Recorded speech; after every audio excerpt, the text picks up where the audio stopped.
after the first passenger died. He believed the death was connected to everything that followed. To learn more, they secretly found the dead passenger's suitcase. Inside, they found a creepy, sinister-looking doll. A short-haired girl in the group immediately recognized it. It was a death god doll.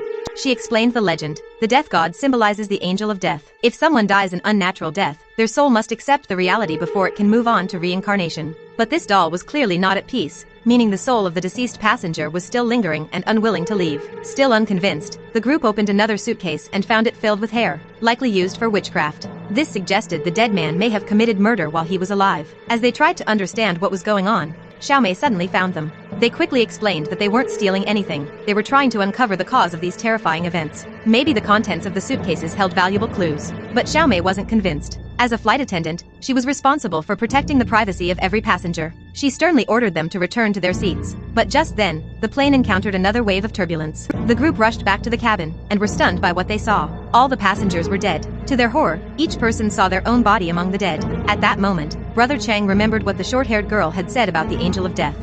A breaking news broadcast then began to play on the cabin screen. The anchor reported that a flight en route to Tokyo had encountered high-altitude turbulence. A critical sealing component on the aircraft had been damaged, and the cabin could no longer maintain oxygen levels. All passengers had died from hypoxia, but the passengers hadn't realized this. Unable to accept the truth, they continued to experience illusions of life. However, the fighter plane Xiaomei had seen was real. It had been dispatched by the military for search and rescue operations. But fate had already been sealed. In the end, the passengers on the plane finally came to terms with reality.